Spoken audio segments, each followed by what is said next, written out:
Titikman ko lang naman. Gabo kasi. Bilis na! Pahingi pa.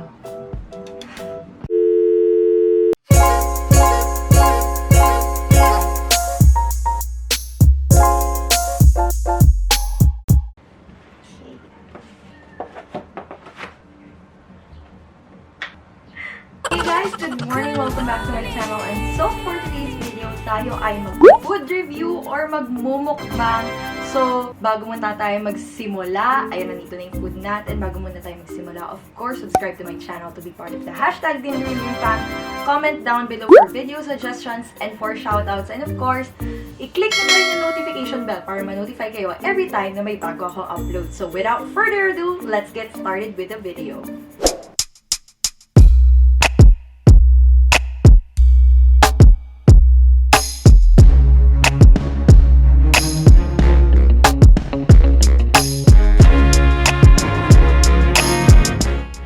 Okay, no? So, nakikita nyo na yung itong mga to is, mamaya ko na sabihin yung mga product. What? Actually, alam nyo na kasi nasa title na yan. So, itong mga to is from By Nina. Ayan. So, i-check out nyo na lang ang kanilang Instagram shop. Ilalagay ko na lang siya dito.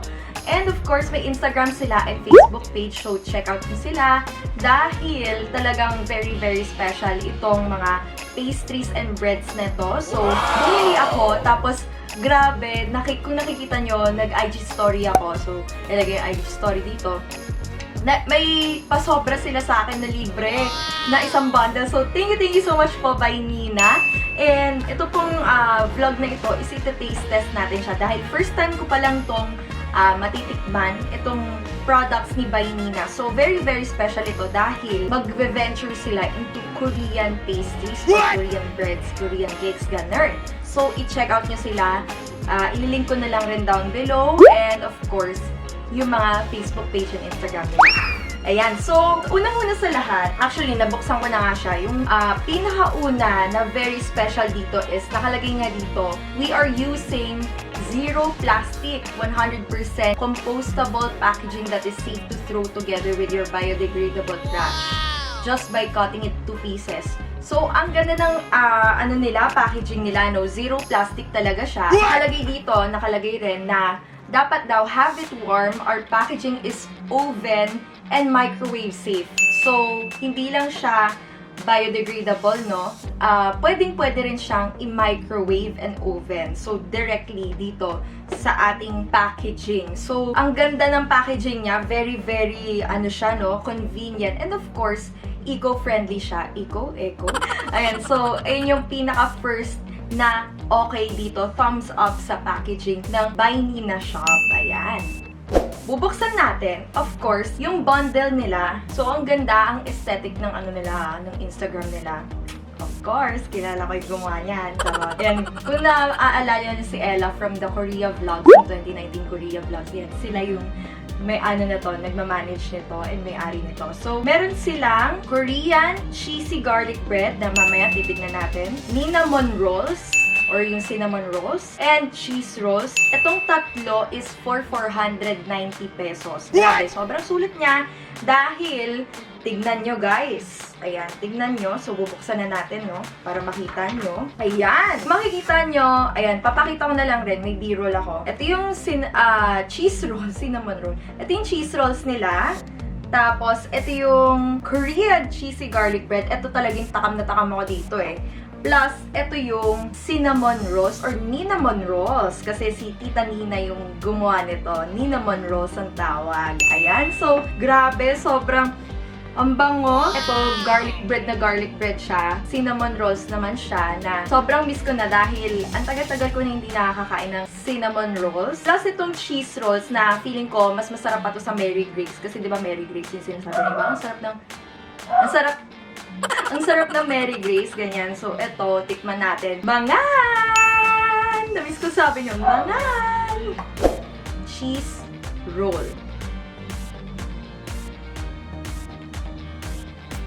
Mas masarap nga sa Mary Grace.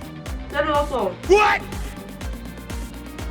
Mas masarap talaga sa Mary Grace.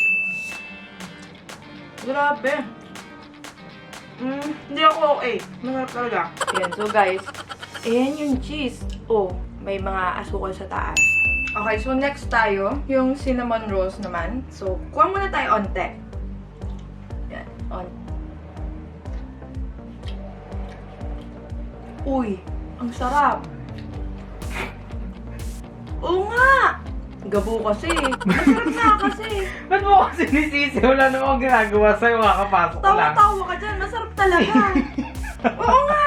O, naririnig ka sa vlog ngayon. Ayaw magmakita. Ayaw niya daw makita sa vlog. O, baka malaglag yung mga asukal. Ano masasabi mo? Totoo? Ano masasabi mo? Lang? Ganon? Sarap? O, diba? Masarap talaga. Yung ano niya, yung icing niya sa taas, yung frosting. Kaya, busin natin to. Charot! Isa pa. Para ano. Ang harap. Hindi ako nagloloob.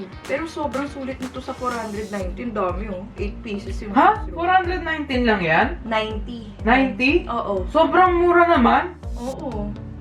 490, tatlo na. Tapos yung cheese roll, 8 pieces. Tapos tatlong cinnamon rolls. Tapos dalawang Korean cheesy garlic bread. Ano yung garlic bread? Mamaya, titikman ko. From 1 to 10, i-rate ko siya. Yung cinnamon roll, i-rate ko from 1 to 10, 10 yung highest. Mga 11. Kasi talaga para siyang mas mahigit pa sa Mary Grace. Promise nga! Oo nga! Tikim? Tikim? Nakaisa na? Cinnamon? Teka, ilagyan natin ng So, si Gabo, titingman niya. Ayaw mong pakita sa camera, nakakainis. ASMR. Ano masasabi mo? Sarap! Totoo. Ayan, so, yun yung cinnamon rolls. Yung 11, ito, sa akin mga 10. Kasi, siya medyo matamis ng onte. No? Medyo matamis ng onte. Pero okay naman siya. Masarap naman siya. Yung pagkakatimpla ng niya, frosting. At saka, hindi siya dry. Yun yung okay hindi siya dry. Hindi siya diba? dry. Hindi siya dry. Kasi, wet siya. Isa na. Excited! Next na tayo, yung Korean garlic bread. Korean cheesy garlic bread. Titikman na natin. Yung itsura niya, Akin yung isang hati. Kumakatingin to si Gabo. Ang sama ng tingin niya talaga. Sabi niya. Ano nasa loob? Ayun i-ano mo nga, ayos ko nga to. Ikaw kaya yung umadjust. Ako rin mag-a-adjust Yan, so ito yung makikita nyo. Gabos real. Ayan. So, ito yung Ano nasa loob? cheesy garlic bread. Cheese yan. We, Oo nga, cheese nga. hindi yan mayonnaise? Hindi. Sure? Cheese nga yan. Oo, ayan. Gano'n ka sure? So, ito yung garlic bread. Ayan. Pag Wow. hinati mo ganyan. Wow! Nahulog yung cheese. Sige, titikman natin. Ulo, sarap. Wala pa nga 1/4 lang akin. Titikman ko lang naman. Hatiin mo. Basa-basa pa siya. Hatiin mo. Hindi kasi dapat nga nire-reheat. Pero hindi namin nire-reheat. Kaya okay lang yan. Mamaya i-reheat natin. Hatiin mo. Sige, tignan natin. Mayonnaise? Cheese. Mm. Sarap. No? Masarap to pag may pasta ka. Diba? Sa ngipin? I-rate ko siya. Will it? Ibang vlog yun. Ayan, kung i-rate ko siya, 1 to 10, 10 ang highest. Nasaan siya? 10 din. Ito talaga pinaka-favorite ko. Ako, yan. Ito, Korean cheesy garlic bread. Ako, okay lang naman yun sa akin to, pero mas masarap siya pag i-reheat. 1 being the top 1 ah. Rate mo sila. Number 2? 1 to. 1 tong si cheese roll. Mm. Tapos, hindi ako makapili. Pantay na tong dalawa. Bilis na! Eto, 1 tong si cheese roll, tapos 2 to garlic bread.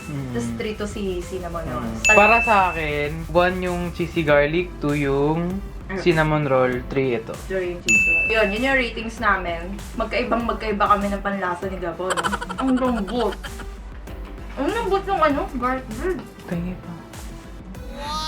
So, thank you guys so much for watching this video. Sana nag-enjoy kayo for this video. And mag-inquire din kayo, mag-order kayo kay By Nina. Ang sarap ng mga, ng mga breads niya and pastries. So, nakalink naman yan down below. And of course, subscribe to my channel to be part of the #DinnerNewFam. Click nyo na rin yung notification bell para ma-notify kayo every time na may bago ako upload. Lagi ko kasi sinasabi sa vlogs ko, don't forget to be a blessing to other people. Bye!